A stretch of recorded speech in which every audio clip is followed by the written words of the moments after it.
یہ کائنات ہمیشہ کے لیے نہیں ہے، الی اجل مسمی، ایک خاص مدت معینہ تک یہ رہے گی، اس کے بعد خاتمہ ہو جائے گا، یہ ہمیشہ کے نہیں۔ تو بگ بینگ سے جو ایک نظریہ شروع ہوا کہ شروع میں کیا تھا، ذرات تھے، بہت چھوٹے بہت چھوٹے بہت چھوٹے بہت چھوٹے، فوٹونز،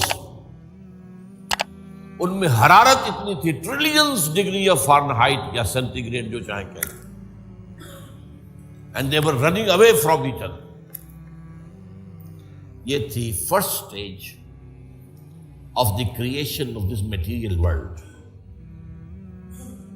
پھر یہ ذرات جو ہیں یہ مل جل گئے، اس سے گیلیکسیز وجود میں آئی، گیلیکسیز ایک دوسرے سے بھاگ رہی ہیں، آج بھی مانا جا رہا ہے ایکسپینڈنگ یونیورس، یہ کائنات ابھی پھیل رہی ہے اور گیلیکسیز کے درمیان فاصلہ بڑھ رہا ہے۔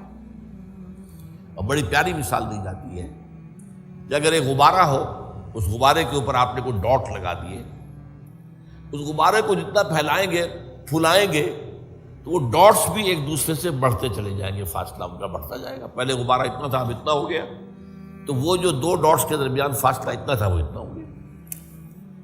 تو theory of the expanding universe, Iqbal نے کہا ہے یہ کائنات ابھی ناتمام ہے شاید، کہ آ رہی ہے دمادم صدائے کن فیکون کن فیکون۔ ابھی تو جیسے کہ قرآن مجید میں آیا بھی ہے، ہم اپنے خلق میں ہم وسعت کر دیتے ہیں جو جتنا چاہتے ہیں، وَنَزِيدُ فِي الْخَلْقِ مَا نَشَاءُ، یہ تخلیق جو ہے بھی جاری ہے۔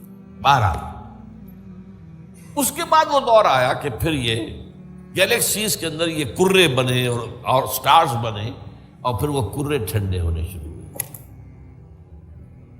انہی میں سے ایک کرہ ہمارا یہ زمین ہے۔ یہ آگ کا کرہ تھا، آگ کا جیسے سورج ہے، لیکن ٹھنڈا ہوا، ٹھنڈے ہونے سے یہ سکڑا، تو اس پر اونچائیاں اور نیچائیاں پیدا ہوئی۔ اس میں سے جو بخارات نکلے انہوں نے جا کے ایٹماسفیئر کی شکل اختیار کی۔ اس ایٹماسفیئر کے اندر پھر گیسز کے باہمی انٹریکشن سے پانی پیدا ہوا، اور ہزارہا برس تک پانی برستا رہا، پانی برستا رہا، پانی برستا رہا، جس سے سمندر وجود میں آیا۔ اور وہ جو زمین ٹھنڈی ہوئی تو اوپر کرسٹ آف دی ارتھ جو آیا ہے، وہ اور پانی اس کے امتزاج سے اس کرۂ ارضی پر حیات کا آغاز ہوا،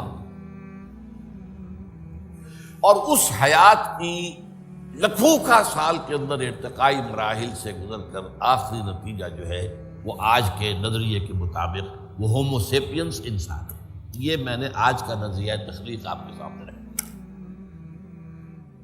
اس میں سے پہلے حصوں کے بارے میں تو اب اختلاف نہیں ہے، البتہ یہ کہ ایولیوشن کے بارے میں ظاہر بات ہے کہ اختلافات ابھی ہیں، لیکن یہ کہ یہ نظریہ ہے، اگرچہ بایولوجی کے میدان میں تھیوری آف ایولیوشن جو ہے اسے قبول نہیں کیا گیا، لیکن یہ ہے کہ ویسے اس کو تسلیم کیا جاتا ہے as a matter of fact. انسان کی سوچ میں، سوشل سائنسز میں ہر چیز کے اندر جو ہے وہ تھیوری آف ایولیوشن گھس چکی ہے۔